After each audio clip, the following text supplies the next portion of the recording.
नमस्कार, कहानी बैरल में आपका स्वागत है। लीजिए पेश है आचार्य चतुर्सेन शास्त्री द्वारा लिखित उपन्यास वैशाली की नगर वधू, भाग 14। कठिनाई कैसी? आयुष्मान द्विविधा की। आर्य, परंतु वज्जी संघ मगध पर अभियान क्यों करेगा?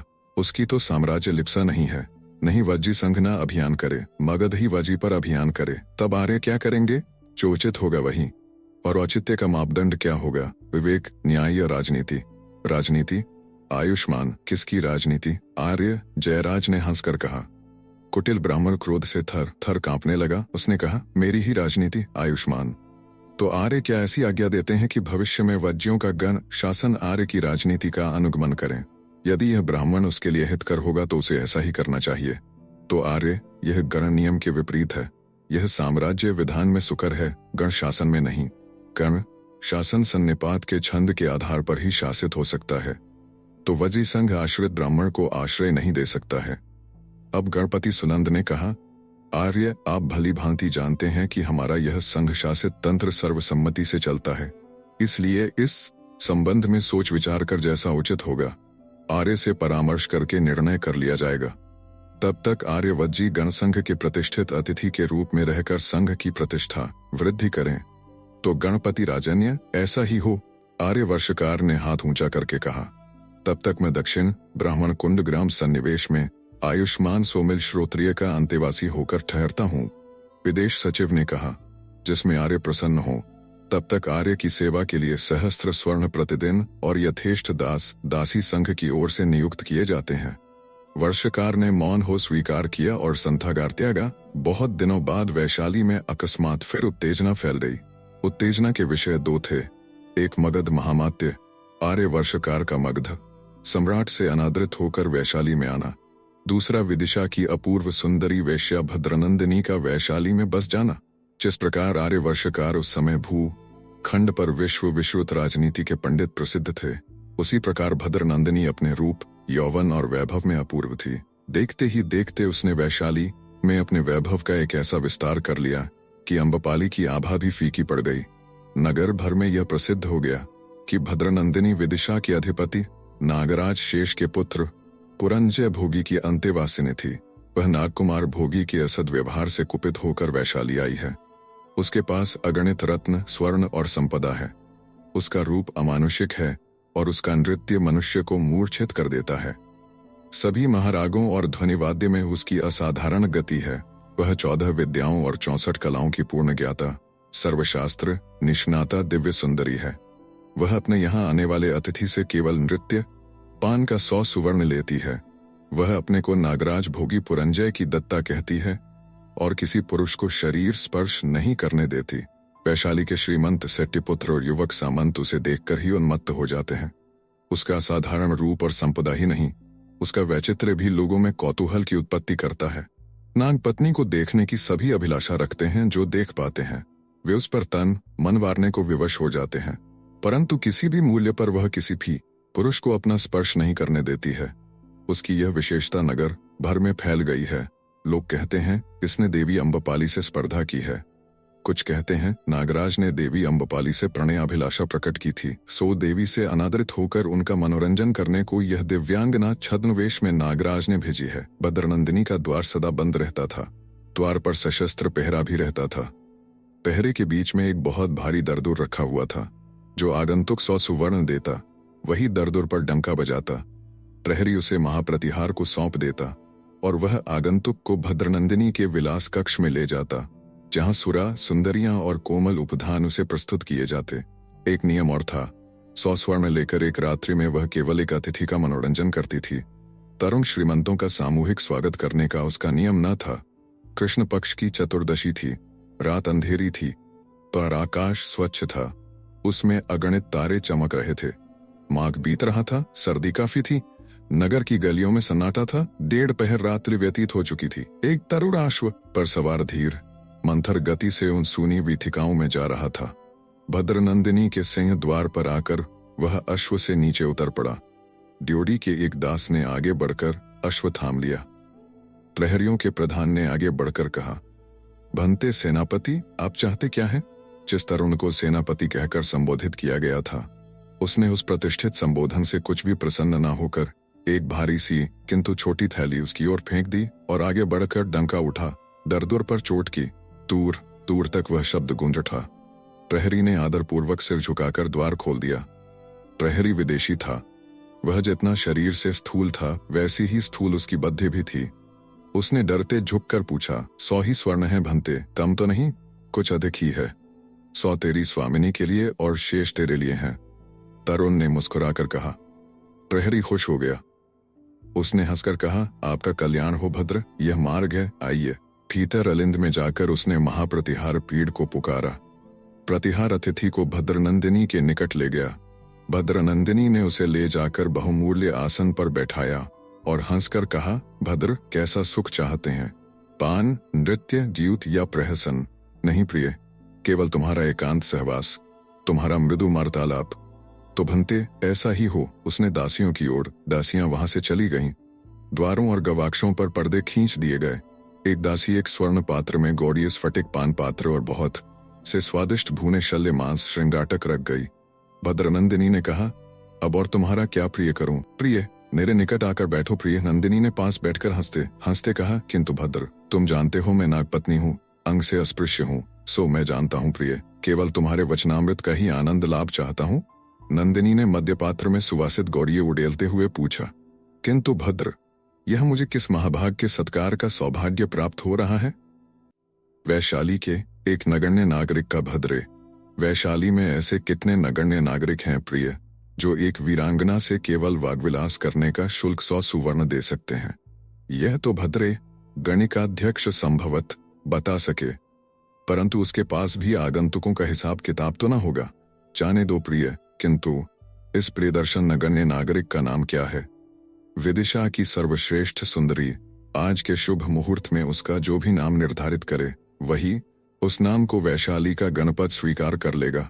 न करे उसकी क्या चिंता, किंतु विदिशा की सुंदरी के आवास के भीतर तो उसी नाम का डंका बजेगा।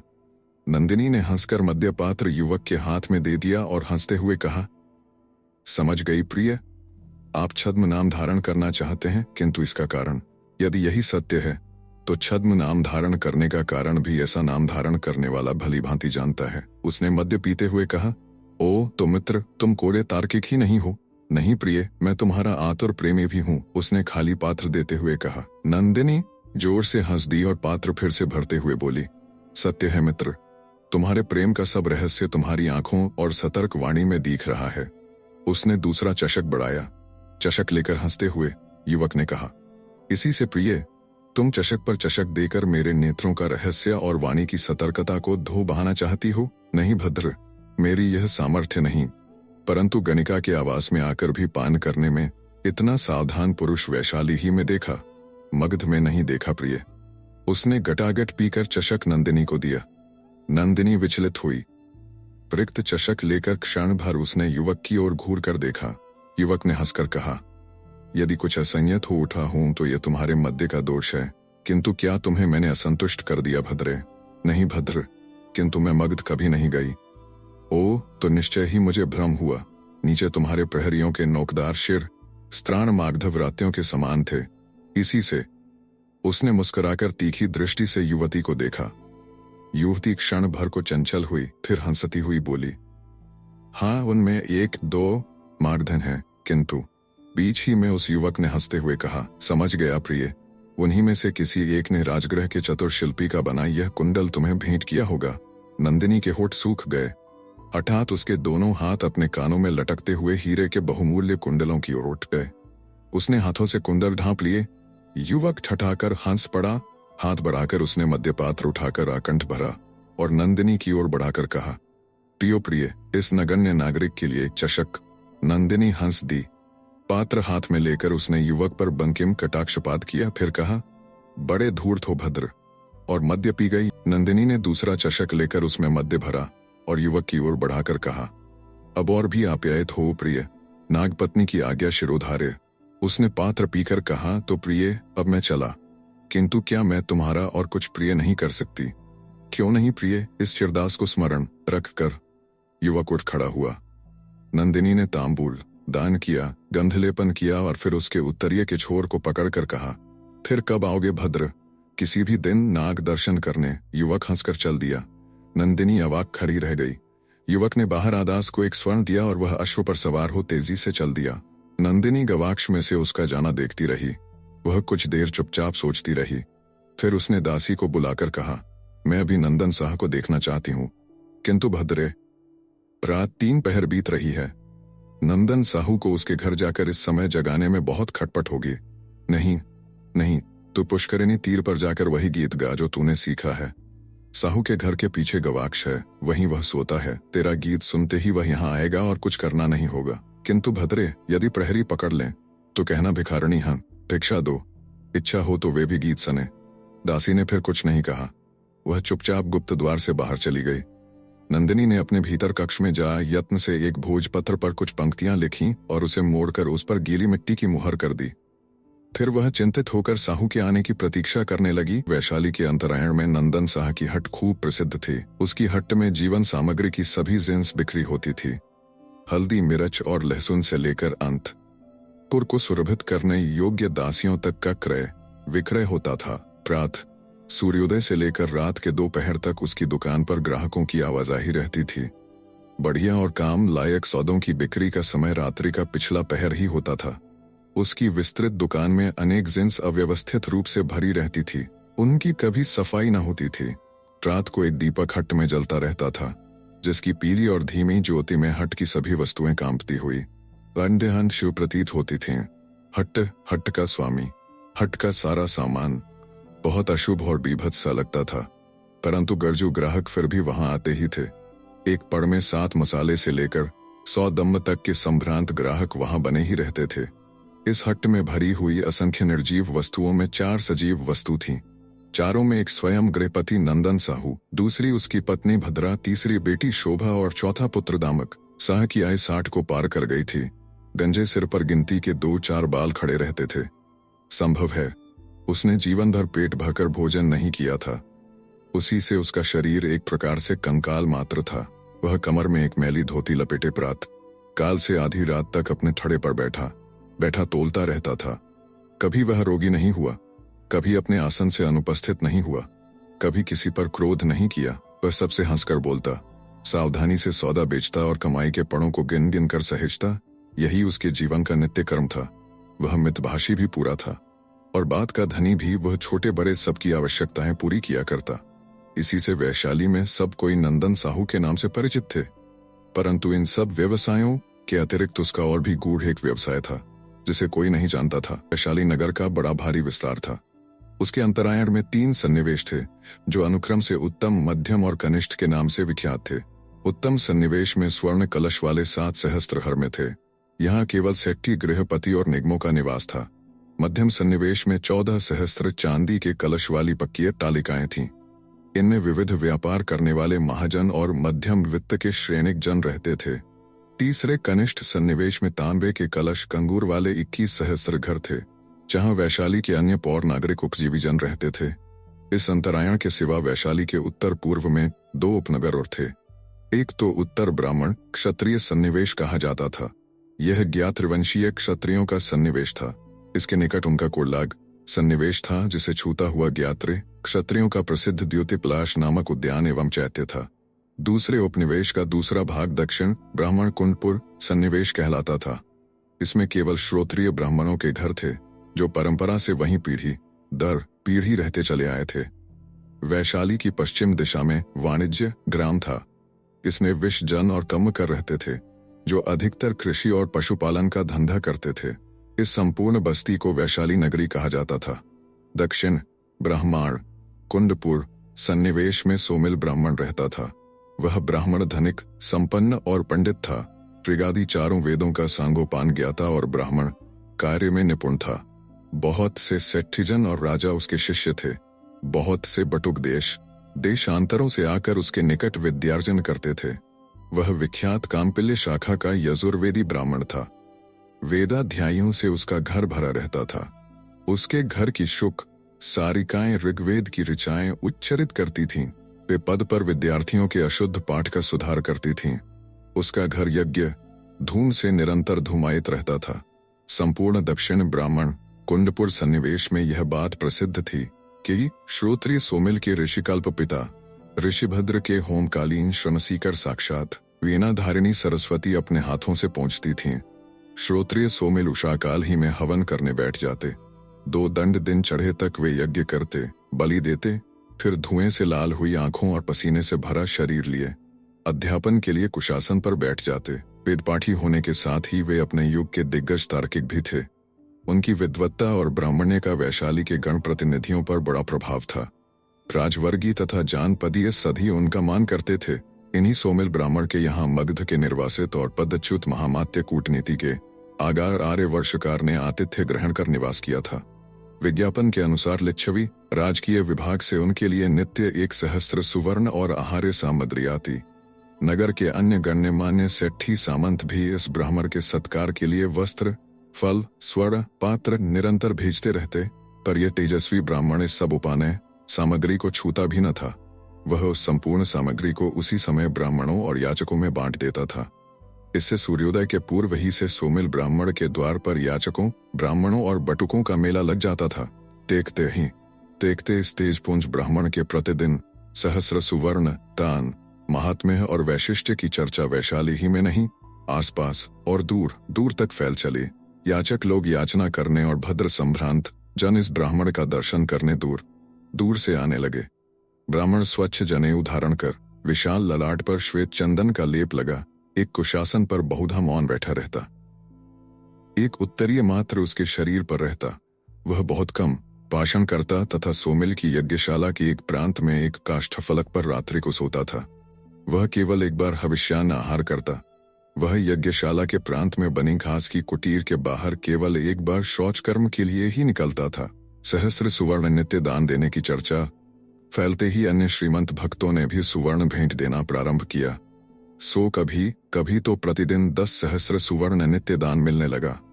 ब्राह्मण याचक आर्य वर्षकार का जय जयकार करने लगे और अनेक सत्य असत्य, कल्पित अकल्पित अद्भुत कथाएं लोग उसके संबंध में कहने लगे। बहुमूल्य उपानय के समान ही यह ब्राह्मण भक्तों की तथा राजदत्त सेवा भी नहीं स्वीकार करता था।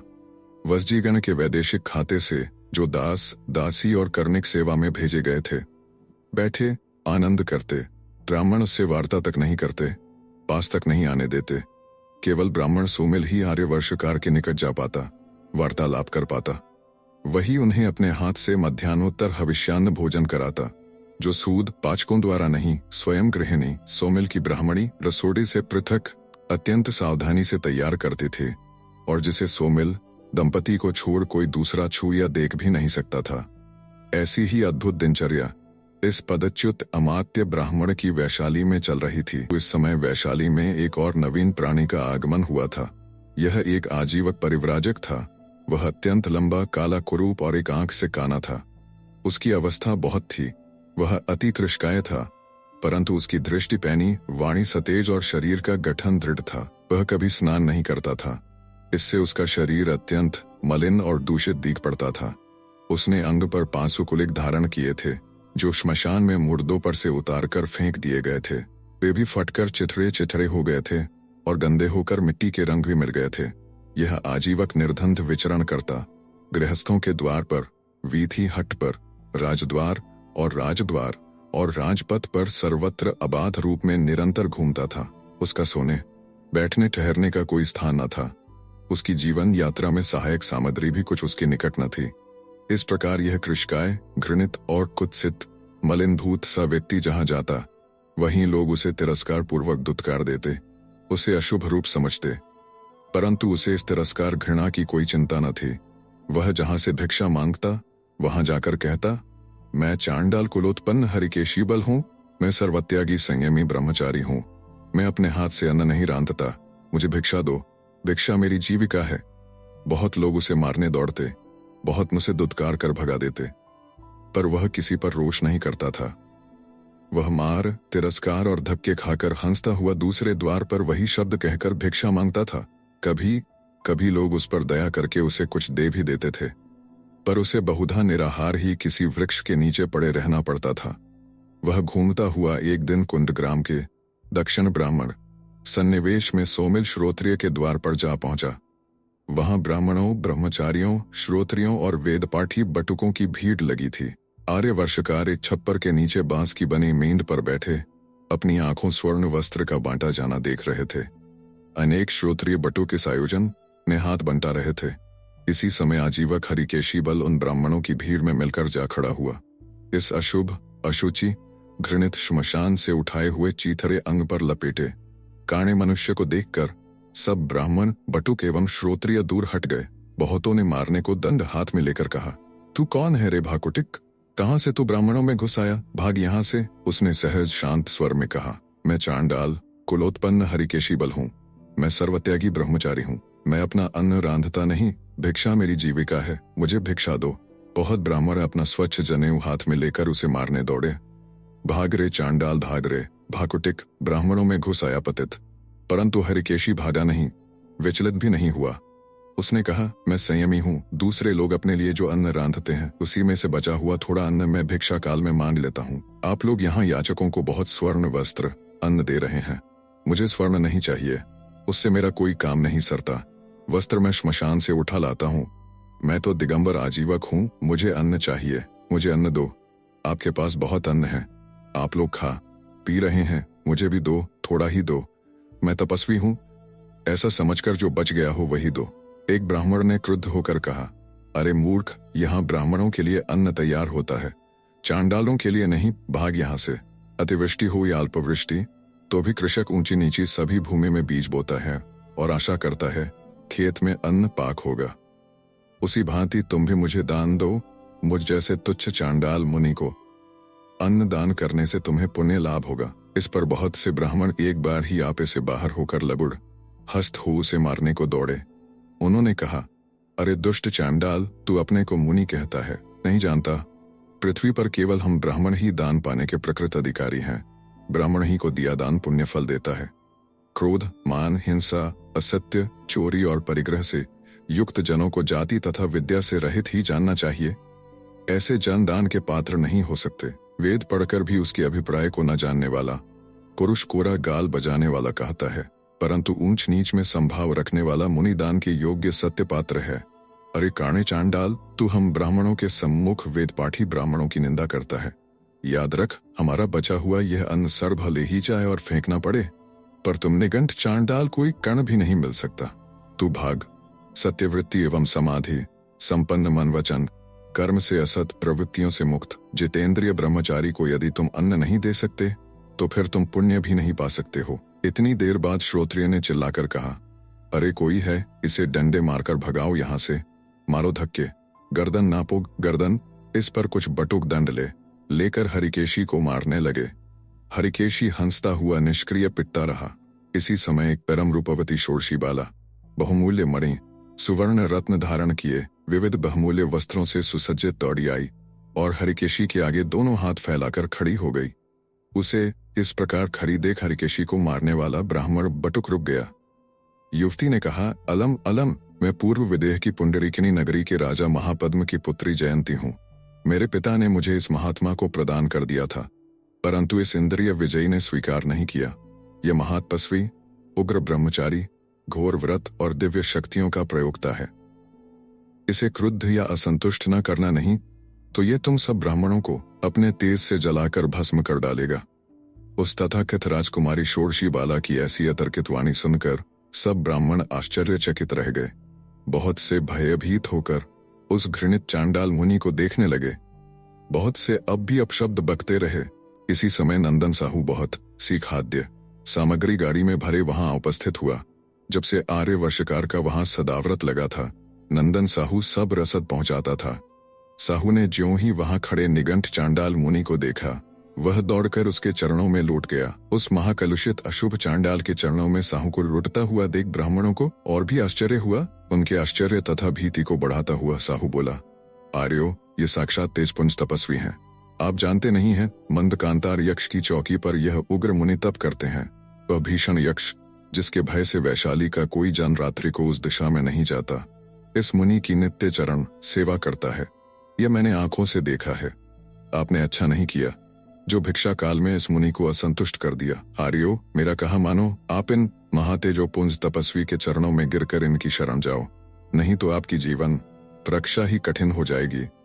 परंतु साहू की ऐसी भयानक बात सुनकर भी ब्राह्मण चढ़वत खड़े रह गए। इस काणे चांडाल के चरण छूने का किसी को साहस नहीं हुआ। साहू ने फिर चांडाल मुनि के चरण छुए और कहा, क्षमा करो हे महापुरुष, इन ब्राह्मणों को जीवन दान दो। आइए समर्थ भदंत, मेरे साथ मेरी भिक्षा ग्रहण कर मेरे कुल को कृतार्थ कीजिए। इतना कहकर नंदन साहू उस काणे तपस्वी चांडाल को बड़े आदरपूर्वक राह मार्ग को अपने उत्तरीय से झाड़ता हुआ अपने साथ ले चला।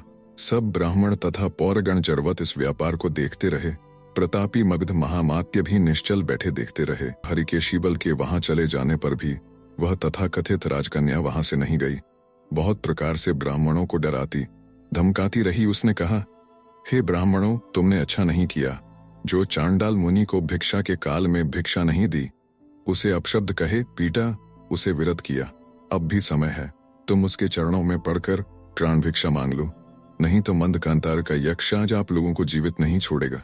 बहुत से ब्राह्मण डर गए, बहुत संदिग्ध भाव से उस रूपसी बाला की बात सुनते रहे। कुछ ही देर में वे सब फिर कहने लगे, वाह, यह सब माया यहाँ नहीं चलेगी। हम ब्राह्मण वेदपाठी क्या उस काणे चांडाल के पैर छुएंगे। सुंदरी क्रुद्ध होती हुई चली गई। बहुत जन रूपसी के रूप की और कुछ उसकी अद्भुत वार्ता की आलोचना करते रहे। भोजन की वेला हुई और ब्राह्मण पंक्ति में बैठे। ब्राह्मण भोजन प्रारंभ हुआ। भोजन के बाद स्वर्ण वस्त्र उन्हें बांटे गए। परंतु यह क्या आश्चर्य चमत्कार हुआ। देखते ही देखते सभी ब्राह्मण उन्मत्तों की सी चेष्टा करने लगे। वे हंसने, नाचने और अट्टहास करने लगे। अपने भूषण वस्त्र उतार कर नंगे हो बीभत्स और अश्लील चेष्टाएं करने लगे। बहुत लोग रक्त वमन कर मूर्छित होने लगे। बहुत जन कटे काष्ठ के समान भूमि पर गिरकर पटापट मरने लगे। सोमिल ने भयभीत होकर आर्य वर्षकार से कहा, आर्य, ये सब क्या हो गया? ठीक नहीं हुआ सोमिल, चांडाल मुनि का कोप ब्राह्मणों पर हुआ। संभवत यक्ष ने कुपित होकर ब्राह्मणों को मार डाला है। तो आर्य, अब क्या करना चाहिए? सोमिल, सब ब्राह्मणों को लेकर तुम नंदन साहू के घर पर जाकर जितेंद्रिय मुनि की स्तुति करके उसे प्रसन्न करो, इसी में कल्याण देखता हूं। तब सोमिल बहुत से ब्राह्मणों को संग ले नंदन साहू के घर पहुंचा, जहां वह कुत्सित चांडाल मुनि उच्चासन पर बैठा आनंद से विविध पकवान और मिष्टान्न खा रहा था। उसे देख हाथ जोड़ सोमिल को आगे कर सब ब्राह्मणों ने कहा, हे भदंत, हमें क्षमा करो, हम मूढ़ और अज्ञानी बालक के समान हैं। हम सब मिलकर आपकी चरण वंदना करते हैं। हे महाभाग, हम आपका पूजन करते हैं। आप हम सब ब्राह्मणों के पूज्य हैं। यह हम विविध प्रकार के व्यंजन, अन्न और पाक आपके लिए लाए हैं। इन्हें ग्रहण कर हमें कृतार्थ कीजिए। हे भदंत, हे महाभाग, हम सब ब्राह्मण आपकी शरणागत हैं। चांडाल मुनि ने सुनकर कहा, हे घमंडी ब्राह्मणों, यदि सत्य ही तुम्हें अनुताप हुआ है तो जाओ मंदकांत अर्जा सानकोष्ठक चैत्य में शूलपाणी यक्ष की अभ्यर्थना पूजन करो, उसे प्रसन्न करो, नहीं तो संपूर्ण वैशाली ही का नाश हो जाएगा। हे ब्राह्मणों, अपने पाप से वैशाली को नष्ट न करो। यह सुनकर सब ब्राह्मण, बटुक ब्रह्मचारी, वेदपाठी श्रोत्रिय जन सहस्त्रों, भीत विस्मित चमत्कृत नागर पौरजनों की भीड़ के साथ विकट विजन मंदकांतार वन में साणकोष्ठ चैत्य में जा अति भयानक शूलपाणी यक्ष की मूर्ति के सामने भूमि पर गिरकर त्राहिमाम त्राहिमाम कहने लगे। तब उस अंध गुफा से मूर्ति के पीछे से रक्तांबर धारण किए और शूल हाथ में लिए वही सुंदरी बाला बाहर आई और उच्च स्वर से कहने लगी, अरे मूढ़ जनों, मैं तुम सब ब्राह्मणों का आज भक्षण करूंगी। मैं यक्षिणी हूं। तुमने ब्राह्मणत्व के दर्प में मनुष्य मूर्ति का तिरस्कार किया है। क्या तुम नहीं जानते कि ब्राह्मण और चांडाल दोनों में एक ही जीवन सत्व प्रवाहित है? दोनों का जन्म एक ही भांति होता है, एक ही भांति मृत्यु होती है, एक ही भांति सोते हैं, खाते हैं, इच्छा द्वेष प्रयत्न के वशीभूत हो सुख दुख की अनुभूति करते हैं। अरे मूर्यो, तुमने कहा था कि तुम्हारा तप पूत अन्न फेंक भले ही दिया जाए, पर चांडाल याचक को नहीं मिलेगा। तुम मनुष्य हिंसक, मनुष्य हितबाधक हो, तुम मनुष्य विरोधी हो। मरो तुम आज सब। त्राहिमाम त्राहिमाम। हे देवी, हे यक्षिणी मात, हमारी रक्षा करो। हमने समझा था हमारा पूत अन्न। अरे यज्ञ करने वाले ब्राह्मणों, तुम दर्भज्ञ, यूप, आह्वनीय, गंध, तृण, पशुबलि, काष्ठ और अग्नि तक ही अपनी ज्ञान सत्ता को सीमित रखते हो। तुमने असत्य का, चोरी का, परिग्रह का त्याग नहीं किया। तुम स्वर्ण, दक्षिणा और भोजन के लालची पेटू ब्राह्मण हो। तुम शरीर को महत्व देते हो, शरीर की सेवा में लगे रहते हो। तुम सच्चे और वास्तविक यज्ञ को नहीं जानते। तो यक्षिणी मात, हमें यज्ञ की दीक्षा दीजिए। अरे मूर्ख ब्राह्मणों, कष्ट सहिष्णुता तप है, वही यज्ञाग्नि है। जीवन तत्व यज्ञाधिष्ठान है। मन वचन कर्म की एकता यज्ञ होती है।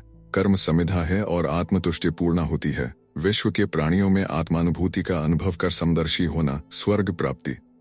धन्य है मात, धन्य है यक्ष कुमारी। हम सब ब्राह्मण तेरी शरण हैं, हमारी रक्षा करो, हमारी रक्षा करो। इसी प्रकार रुदन करते वे सब ब्राह्मण फिर भूमि पर उस सुंदरी के चरणों में गिर गए। तब ब्राह्मण सोमिल के सिर को शूल से छूकर उस यक्ष कुमारी ने कहा, उठ रे ब्राह्मण, अभी तुम्हें जीवन दिया है। इतना कहकर वह तेजी से यक्ष मूर्ति के पीछे गुहा द्वार में जा अंधकार में लोप हो गई और वे ब्राह्मण तथा पौर जानपद भय भक्ति और विविध भावनाओं से विमूढ़ बने नगर की ओर लौटे। फसल कट चुकी थी और वर्षा आरंभ होना चाहती थी। वैशाली में युद्ध की चर्चा फैलती जाती थी। मगध सम्राट बिंबसार की भीषण तैयारियों की सूचना प्रतिदिन चर ला रहे थे। परिषद की गण संस्था ने युद्ध, उद्वाहिका के संयुक्त सन्निपात, भेरी की विशिष्ट बैठक का आह्वान किया था। संथागार में वज्जीगण के अष्टकुल प्रतिनिधि, 9 मल्ल संघों के और 18 काशी कोलों के गण राज्यों के राज प्रमुख आमंत्रित थे। संपूर्ण उद्वाहिका सदस्य उपस्थित थे। गणपति ने उद्वाहिका का उद्घाटन किया। उन्होंने खड़े होकर कहा, बनते गण सुने, आज जिस गुरुतर कार्य के लिए वज्जी मल्लकोल के गणराज्यों का यह संयुक्त सन्निपात हुआ है, उसे मैं गण को निवेदन करता हूँ। गण को भली भांति विदित है कि मगध सम्राट बिंबसार वज्जी के अष्टकुलों के गणतंत्र को नष्ट करने पर कटिबद्ध है। वज्जी गण के साथ मल्लों के 9 संघ राज्यों से काशी कोलों के 18 गणराज्यों का भाग्य बंधा है। गण को संधि वैग्राहिक आयुष्मान जयराज बताएंगे कि शत्रु ने किन कूट चालों से हमें युद्ध के लिए विवश किया है। कौशलपति महाराज प्रसेनजित से परास्त होकर सम्राट बिंबसार का उत्साह भंग हो जाएगा। हमने यही आशा की थी, परंतु ऐसा नहीं हुआ। हमें अभी ये सुविधाएं हैं कि पड़ोसी राज्यों के समाचार हमें समय पर ठीक मिल जाते हैं। इसी से हमसे मगध की यह विकट समर सज्जा छिपी नहीं रही है। बनतेगण, आज वज्जीगण के अष्टकुल पर और मल्ल दासी कोल गणराज्यों पर संकट के बादल मंडरा रहे हैं और हम कह सकते हैं कि अब किसी भी क्षण वज्जी संध की राजधानी वैशाली पर मगध सेना का आक्रमण हो सकता है। इतना कहकर गणपति बैठ गए, पर राष्ट्रसचिव नागसेन ने अब खड़े होकर कहा, बनतेगण सुने, गणपति ने जो सत्य विभीषिका पूर्ण सूचना दी है उसकी गंभीरता एक और घटना से और बढ़ जाती है। तंतेगण जानते हैं कि कौशांबी नरेश शतानीक ने पूर्व काल में चंपा पर आक्रमण करके उसे आक्रांत किया था। आप यह भी जानते हैं कि चंपा की तटस्थता एवं मित्रता का वज्जी के साथी गणराज्यों से कैसे गंभीर स्वार्थ है। साथ ही यह बात भी नहीं भुलाई जा सकती कि चंपा का स्वतंत्र राज्य मगध की आंखों का पुराना शूल था, क्योंकि वह उसकी पूर्वी सीमा से मिला था और जब तक वह स्वाधीन था, मगध सम्राट बंग कलिंग की ओर आंख उठाकर भी देख नहीं सकता था। अंग बंग कलिंग वास्तव में राजनीतिक एकता में पूरे आबद्ध है। इधर हमारा लगभग आधा वाणिज्य चंपा ही के मार्ग से स्वर्णद्वीप और मलय द्वीप पूंज तक पहुंच जाता है। इससे अंग की राजधानी चंपा हमारे वाणिज्य ही के लिए केंद्र नहीं थी, प्रत्युत मगध सम्राट के लिए भी कंटक रूप थी। इसी से कौशांबीपति उदयन से जब हमारी संधि हुई, तब हमने उन्हें विवश किया था कि वे अंग को स्वतंत्र राज्य घोषित करें, और उन्होंने भी प्रसेनजित और मगध सम्राट के बीच व्यवधान रखने ही में कल्याण समझकर हमारा प्रस्ताव मान लिया था और दधिवाहन को अंगपति मानकर चंपा में उसका अभिषेक कर दिया था। अब मगध सम्राट ने चंपा के इस दुर्बल असहाय राजा दधिवाहन को मारकर अंग राज्य को मगध साम्राज्य में मिला लिया है। इससे न केवल पूर्व में बंग और कलिंग के लिए भय उत्पन्न हो गया है, प्रत्युत हमारा पूर्वी वाणिज्य ही समाप्त हो गया है। नागसेन यह कहकर बैठ गए। अब संधि वैग्राहिक जयराज ने खड़े होकर कहा, भंतेगण, आपने गणपति और परराष्ट्र सचिव के भाषण सुने। मैं गण का ध्यान अपने अष्टकुल के संगठन और उस पर आने वाली विपत्ति की ओर आकर्षित करना चाहता हूँ। मगध साम्राज्य में अब से कुछ ही वर्ष प्रथम केवल 80 सहस्त्र ग्राम थे और उसकी परिधि 23 कोस थी, परंतु आज उसका विस्तार आसमुद्र संपूर्ण भरतखंड पर है। उसके साम्राज्य में 2-4 छिद्र हैं, उनमें हमारे गणराज्य ही सबसे अधिक उसकी आंख में खटक रहे हैं।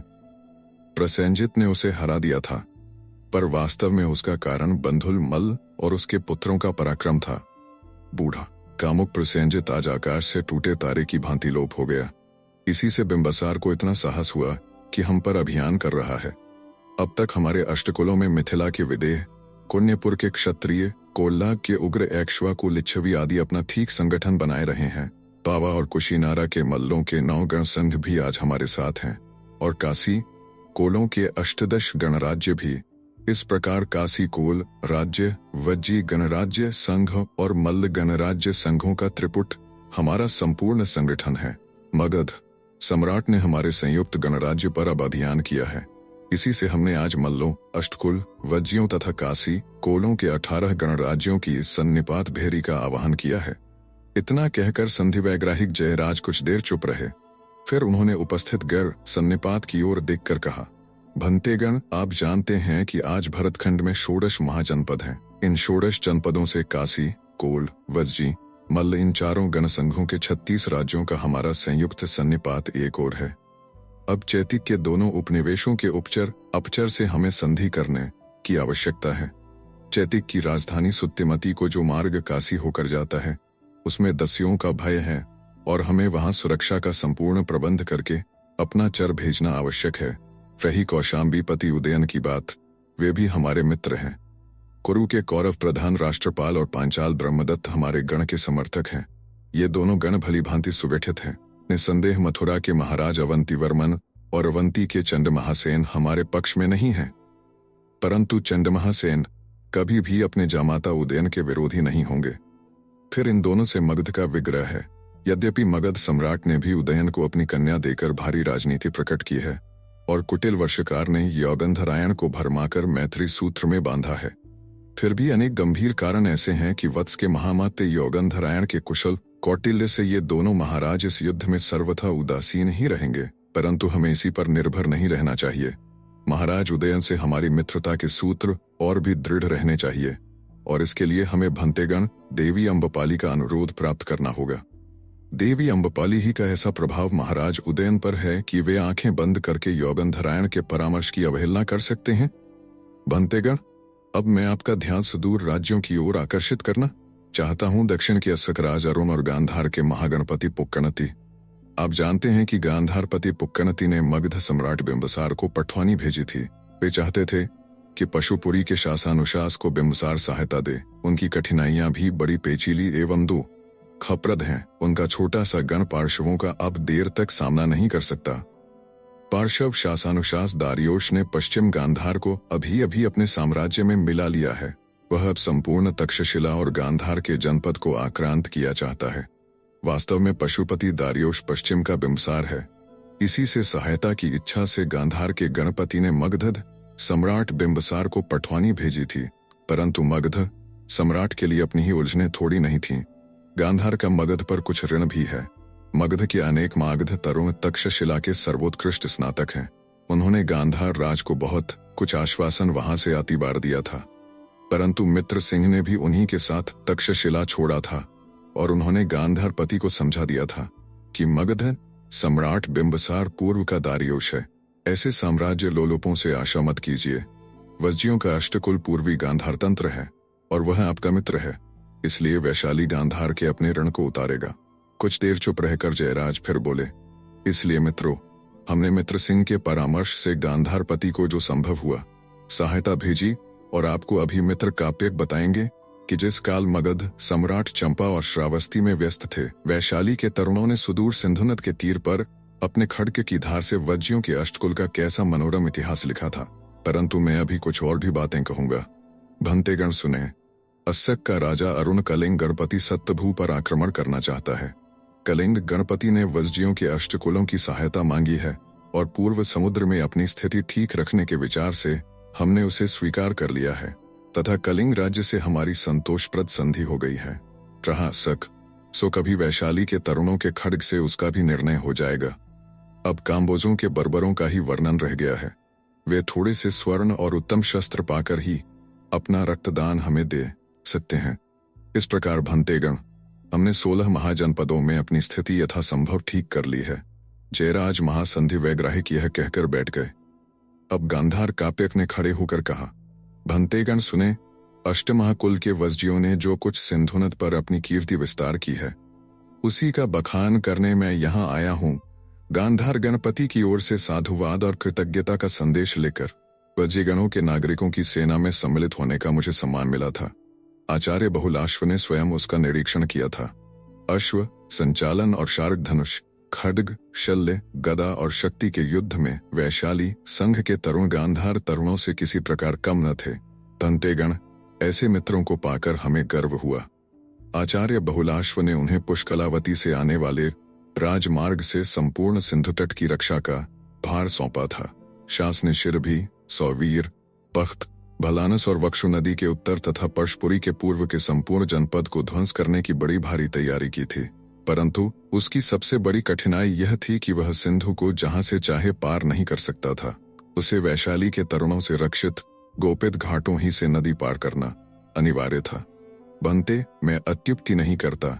इन वीर तरुण वज्जियों के कौशल और शौर्य ही के कारण वह अपने संपूर्ण जनबल से लाभ नहीं उठा सका और हमने उसके खंड खंड करके सदैव के लिए उसको दलित कर दिया। वह बहुत कम बल लेकर पीछे लौट सका।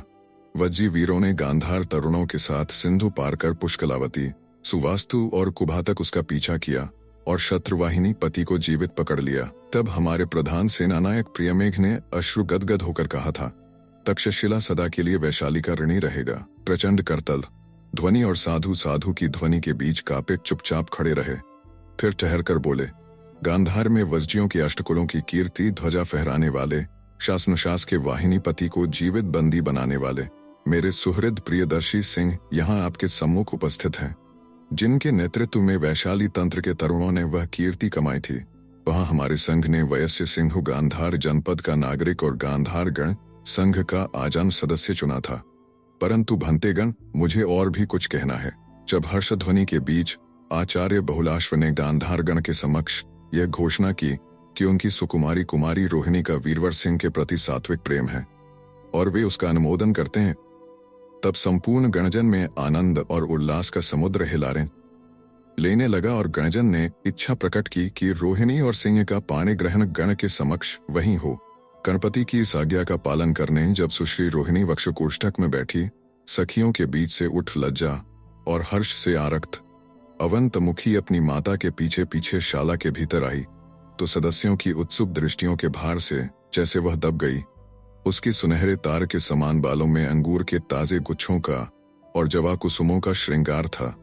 उसने कंठ में मुक्तामाल और कान में हीरक कुंडल पहने थे। वह सुंदर कौशेय और काशिक के उत्तरी अंतर्वासक और कंचुक से सुसज्जिता थी। उस समय वह गांधार जनपद की कुलदेवी सी प्रतीत होती थी। गांधार राज ने अपने हाथों उसे सिंह को समर्पित किया और समस्त जनपद ने दूसरे दिन गण नक्षत्र मनाया, जो हम जातीय त्योहार के दिन ही मनाते हैं।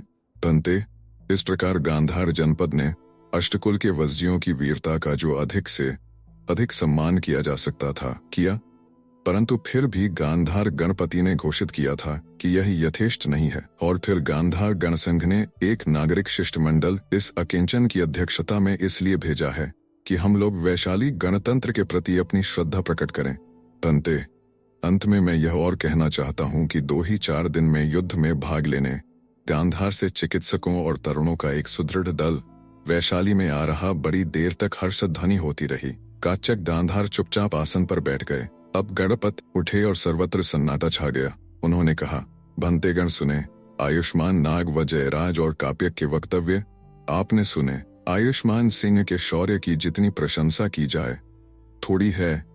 परिस्थिति पर आपने विचार किया है। अब मैं आपके सामने प्रस्ताव रखता हूं। प्रथम, प्रांत और कोश की रक्षा। दूसरे, अश्वारोही पदातिक और नौसेना का संगठन। तीसरे, राजस्व कोष और युद्धोत्पादन उत्पादन। चौथा, कूटनीति, प्रचार और गुप्तचर। तंतेगण, प्रथम बार मैं प्रस्ताव करता हूं कि प्रांत और कोष की रक्षा के लिए आयुष्मान सूर्यमल का निर्वाचन हो। आयुष्मान सूर्यमल महाअट्वी रक्षक के पद पर सुचारू कार्य करते रहे हैं। वे समस्त सीमा प्रांतों, नगर, दुर्गों एवं घाटों तथा राजमार्गों से परिचित हैं। अब जो आयुष्मान को इस पद पर चुनते हैं वे चुप रहें। परिषद में सन्नाटा था। गणपति ने थोड़ा ठहर कर कहा, दूसरी बार भी भंतेगण सुने, जिसे यह पद आयुष्मान के लिए स्वीकृत हो वे चुप रहें। थोड़ी देर फिर सन्नाटा रहा। गणपति फिर बोले, तीसरी बार भी भंतेगण सुने, जिसे प्रांत और कोष्ठ की रक्षा के लिए आयुष्मान सूर्यमल्ल का निर्वाचन स्वीकृत हो वे चुप रहें, न बोले। क्षण भर ठहरकर गणपति ने घोषित किया कि सूर्यमल्ल उस पद पर चुन लिए गए। अब गणपति ने कहा, अब भंतेगण प्रथम बार सुने। मैं आयुष्मान सिंह को 36 गणराज्यों की संयुक्त समस्त चतुरंग राज्यों, पदाति, अश्वारोही और नौसेना के लिए सेनापति का प्रस्ताव रखता हूं। जो सहमत हों वे चुप रहें। सभा में सन्नाटा था। क्षण भर ठहरकर गणपति ने फिर कहा, भंतेगण दूसरी बार फिर सुने। मैं आयुष्मान सिंह को सेनापति पद के लिए चुनने का प्रस्ताव रखता हूं। जो सहमत हों चुप रहें। इस पर भी सन्नाटा रहा। गणपति ने कहा, तीसरी बार भंतेगण सुने। समस्त सेनापति के पद पर आयुष्मान सिंह के लिए मैं प्रस्ताव करता हूं। इसी समय सिंह धीरे से परिषद भवन के बीचों बीच आ खड़े हुए। गणपति ने कहा, आयुष्मान कुछ कहना चाहते हैं, कहें। सिंह ने कहा, भंतेगण सुने।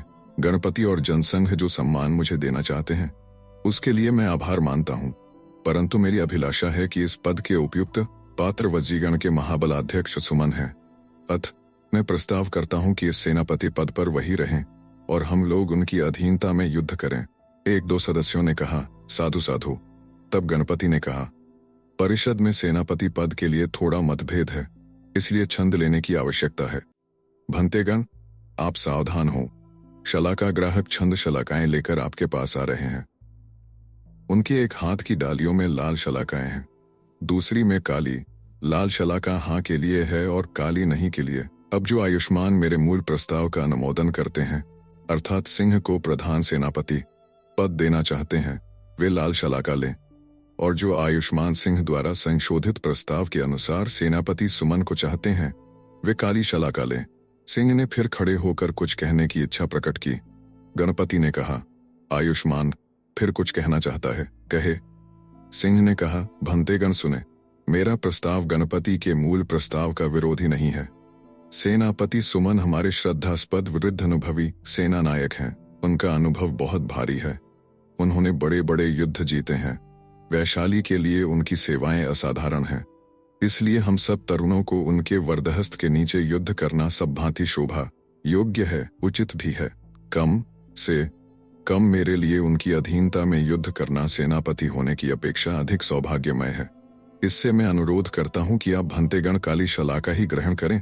परिषद में फिर साधु साधु की ध्वनि गूंज उठी। शलाका ग्राहक छंद शलाका लेकर एक एक सदस्य के पास गए।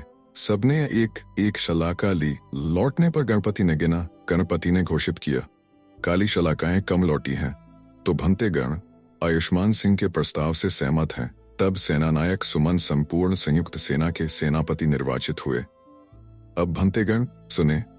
प्रथम बार मैं राजस्व कोष और युद्धोत्पादन के लिए आयुष्मान भद्रिय का प्रस्ताव करता हूं। फिर 3 बार गणपति ने परिषद की स्वीकृति लेने पर कूटनीति और गुप्त विभाग का अधिपति संधि वैग्राहिक जयराज को बनाया। इसके बाद सिंह उपसेनापति, गांधार काप्यक नौसेनापति, आगार कोष्ठक स्वर्णसेन नियत हुए। यह सब कार्य संपादन होने पर गणपति ने कहा, भंतेगण सुने। हमने युद्ध उद्वाहिका का संगठन कर लिया। अब हमें धन और अन्न की आवश्यकता है। राजकोष में युद्ध संचालन के योग्य थेष्ट धन नहीं है। यदि राजकोष का स्थायी कोष संतोषजनक न हुआ तो इसका परिणाम अच्छा न होगा। सूर्यमल ने खड़े होकर कहा, तब धन आएगा कहां से? धन के बिना शस्त्र, नौका, अश्व और दूसरे उपादान कैसे जुटेंगे? नहीं जुटेंगे। इसी से भंतेगण हमें सेट्टियों से धन ऋण लेना होगा। भद्रिय ने कहा, सेट्ठीजन ऋण क्यों देंगे? स्वर्णसेन ने कहा, क्यों नहीं देंगे? क्या गण के साथ उनकी सुख समृद्धि संयुक्त नहीं है? क्या वे गण की व्यवस्था ही से अपने वाणिज्य व्यापार नहीं कर रहे हैं? क्या श्रेणिक बिंबसार का उदाहरण हमारे सम्मुख नहीं है? महासेनापति सुमन ने कहा, भंतेगण सुने। जो संकट आज हमारे सम्मुख है, ऐसा वैशाली पर कभी नहीं आया था। शत्रु को यही छिद्र मिल गया है कि हमारी सेना और कोष अव्यवस्थित और अपर्याप्त हैं। तभी वह साहस कर रहा है, और यह झूठ भी नहीं है। हमें नियमित राजस्व नहीं मिल रहा है। दुर्ग प्राकारों और नगर प्राकारों का भी संस्कार कराना आवश्यक है। परिखा में जल नहीं है और उसमें मिट्टी भर गई है, वे खेत हो रही हैं। भद्रिय ने खड़े होकर कहा, भंतेगण सुने। सेट्टी और सार्थवाह परिषद को 10 कोटि सुवर्ण धन ऋण दे, और यह ऋण उन्हें 12 वर्ष में चुकाया जाएगा। मैं आशा करता हूं कि वे गण को प्रसन्नता से धन देंगे। सिंह ने खड़े होकर कहा, भंतेगण सुने। धन की व्यवस्था हो जाए तो और विषयों का युद्ध उद्वाहिका अपने मोहन गृह के गुप्त अधिवेशनों में निर्णय करे, जिससे शत्रु को छिद्रान्वेषण का अवसर न मिले। इस पर कोलियगण राज प्रमुख विश्वभूति ने कहा, काशी कोलों के 18 गणराज्य इस युद्ध में अर्ध अक्षौहिणी सेना और 3 कोटि सुवर्ण भार देंगे। अपने सैन्य की रसद व्यवस्था वे स्वयं करेंगे। सन्निपात ने प्रसन्नता प्रकट की। मल्लों के प्रमुख रोहक ने कहा, तो 1 सहस्त्र हाथी, इतने ही रथ, 20 सहस्त्र अश्वभट और 50 सहस्त्र पदाति मल्लों के 9 गणराज्य देंगे तथा अपना सब व्यय भार उठाएंगे। मल्ल युद्ध उद्वाहिका को अपने संपूर्ण तटों, दुर्गों और युद्धोपयोगी स्थलों को उपयोग करने का भी अधिकार देते हैं। महाबलाधिकृत ने अब युद्ध उद्वाहिका का इस प्रकार संगठन किया। महाबलाधिकृत सुमन सेनापति, सिंह उपसेनापति, नौबलाध्यक्ष गांधार काप्यक, राजस्व कोष और युद्धोत्पादन भद्रिय, रसदाध्यक्ष स्वर्णसेन, प्रांत कोष्ठ रक्षक सूर्यमल्ल, काशी कोट प्रतिनिधि विश्वभूति और मल्ल प्रतिनिधि रोहक। इसके बाद सन्निपात भेरी का कार्य समाप्त हुआ। संथागार के पिछले भाग से संलग्न निशांत हर थे, जिसमें चारों ओर अनेक अट्टालिकाएं ऐसी चतुराई से बनाई गई थीं, जिनकी भीत और निकास के मार्गों का सरलता से पता ही नहीं लगता था। एक बार एक अपरिचित जन उन टेढ़े तिरछे मार्गों में फंसकर फिर निकल ही नहीं सकता था। इसी निशांत के बीचों बीच भूगर्भ में यह मोहन गृह था। इसके द्वार के समीप ही चैत्य देवता का थान था। इस चैत्य में आने जाने वालों का तांता लगा ही रहता था। इससे इस ओर आने जाने वालों की ओर किसी की दृष्टि नहीं जाती थी। चैत्य के देवता की विशाल मूर्ति पोली धातु निर्मित थी। इसी मूर्ति के पृष्ठभाग में सिंहासन के नीचे मोहन गृह का गुप्त द्वार था, जो यंत्र के द्वारा खुलता था तथा जिसे यत्नपूर्वक गुप्त रखा जाता था। इस गुप्त द्वार के अतिरिक्त द्वार था। इस द्वार मोहन गृह में आने जाने के लिए अनेक सुरंगें भी थीं, जिनका संबंध उच्च राजप्रतिनिधिजनों के आवास से था। उनके आवास में से इन सुरंगों का मार्ग या तो किसी खंभे के भीतर था या भीत के भीतर होकर। यह द्वार इतने गुप्त थे कि निरंतर सेवा करने वाले दास, दासी और भृत्य भी उनके संबंध में कुछ नहीं जानते थे। वसजी संघ का यह कठोर विधान था कि मंगल पुष्करिणी में स्नात लिच्छवी राजपुरुष को छोड़ अन्य जो कोई भी किसी भांति इन द्वारों से परिचित हों, इन द्वारों के भीतर चरण रखे तो तुरंत उसी समय उसका वध कर दिया जाए, फिर वह अपराधी चाहे राजपुत्र ही क्यों न हो। इन सब कारणों से इस मोहन गृह के संबंध में विविध किंवदंतियां कहते थे। वह किस उपयोग में आता है यह भी लोग नहीं जानते थे। वहां जाने की चेष्टा करने वालों, जिज्ञासा करने वालों को जिन्होंने मृत्यु दंड पाते देखा था, वे वहां की विविध काल्पनिक विभीषिकाएं सुनाकर लोगों को भयभीत करते रहते थे। इसी मोहन गृह में आज वसजी संघ के विशिष्ट जनों की मंत्रणा बैठी थी। मंत्रणा गृह में 7 दीपाधारों पर घृत के दीप जल रहे थे और सब मिलाकर कुल 9 पुरुष वहां गंभीर भाव से मंत्रणा में व्यस्त थे।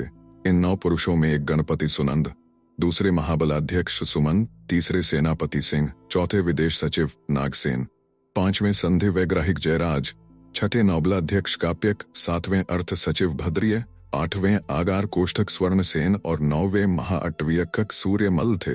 विदेश सचिव नागसेन ने मंत्रणा का आरंभ किया। उन्होंने कहा, बंतेगण सुने, यह मोहन मंत्रणा अत्यंत अनिवार्य होने पर मैंने आमंत्रित की थी। मेरे पास इस बात के पुष्ट प्रमाण संग्रहित हैं कि अतिनिकट भविष्य में मगध सम्राट वैशाली पर आक्रमण करने की योजना बना रहे हैं और उनके अमात्य ब्राह्मण वर्षकार मंत्र युद्ध का संचालन करने वैशाली में आए हैं। सम्राट द्वारा उनका कलह और बहिष्कार केवल कपट योजना है। उन्होंने मंत्र युद्ध का वैशाली में प्रारंभ कर दिया है और वे उसमें सर्वतोभावेन सफल होते जा रहे हैं। उनके सैकड़ों गुप्तचर विविध रूप धारण कर वैशाली में आ बसे हैं। अनेक नट, विट, वेश्याएं, कुटनियां, विदूषक तथा सती और तीक्ष्ण सभ्य नागरिकों के वेश में शिल्पी दूत, वणिक, सार्थवाह, सेठी बनकर वैशाली में फैल गए हैं।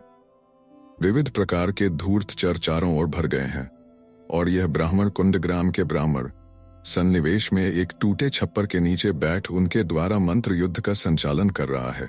गणपति सुनंद ने कहा, आयुष्मान के पास इन सब बातों के संबंध में क्या प्रमाण है? क्या भंते गणपति, आपने कुंडग्राम के ब्राह्मण सन्निवेश में अभी जो घटना हुई उसे नहीं सुना है? क्या आयुष्मान उस चांडाल मुनि और यक्ष कन्या की बात कह रहा है? वही बात है भंते, मैं कहता हूँ यह इस कुटिल ब्राह्मण का कोरा मंत्र युद्ध है। इसमें वैशाली जनपद के 100 से अधिक व्यक्तियों की मृत्यु हो गई और अब संपूर्ण वैशाली भयभीत हो उस काणे कपट मुनि के चरणों में गिर गिर कर अपनी सुख, दुख, भावना, आकांक्षा तथा गोपनीय बातें भी बता रही है। क्या आप यह नहीं सोच सकते कि ये सब छिद्र और जन की जीवन गाथा उस कुटिल ब्राह्मण के कान में पहुंचकर वैशाली के विनाश का साधन बन रही है। परंतु आयुष्मान, इसका क्या प्रमाण है कि वह भदंत कोई भाकुटिक वंचक है, त्यागी समर्थ ब्रह्मचारी नहीं। भंते, वह जो कुछ है उसे हमने जान लिया है। तो कौन है वह? यह जयराज कहेंगे। इन्होंने वैशाली से अनुसंधान सूत्र ग्रहण किया है, तो आयुष्मान जयराज कहें। भंते, वह कान्हा राजगृह का प्रसिद्ध नापित धूर्त प्रभंजन है। वैशाली के बेहद जनों ने राजगृह में उससे बाल मुंडवाए हैं। जयराज ने कहा। क्या कहा? राजगृह का नापित? हाँ भंते, उसका नाम प्रभंजन है और वह महाधूर्त है।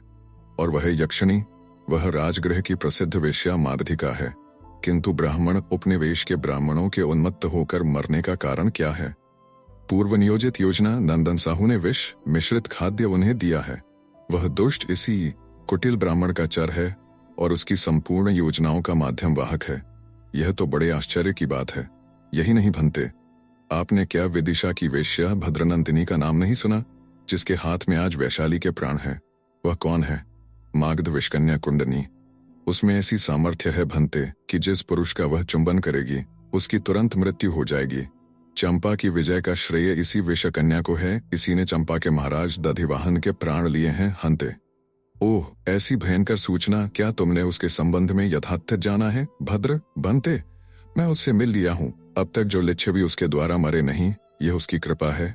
नहीं तो कोई दिन ऐसा नहीं जाता जिस दिन वह 100 सुवर्ण देने वाले किसी लिच्छवी तरुण का अपने आवास में स्वागत न करती हो। यह भी संभव है कि वह किसी महती योजना की प्रतीक्षा में है। यह तो अति भयंकर बात है आयुष्मान, नागसेन ने कहा। अभी अर्थ सचिव भद्रिय और महाअटवी रक्षक सूर्यमल भी कुछ सूचनाएं देंगे। आयुष्मान भद्रिय कहें।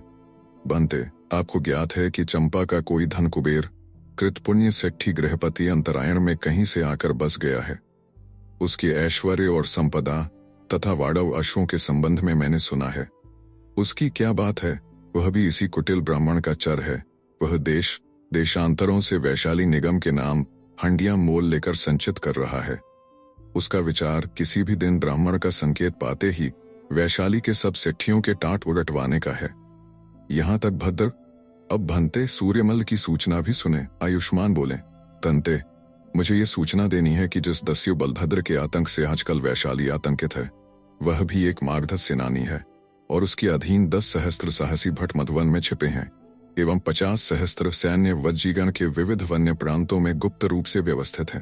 उसके सेना नायक सामंत और नायकगण वैशाली के उत्तर क्षत्रिय कुंडपुर सन्निवेश, वाणिज्य ग्राम चापाल, चैत्य सप्ताह, चैत्य बहुपुत्र, चैत्य कपिना, चैत्य आदि स्थानों में छद्मवेश और छद्म नामों से बस रहे हैं।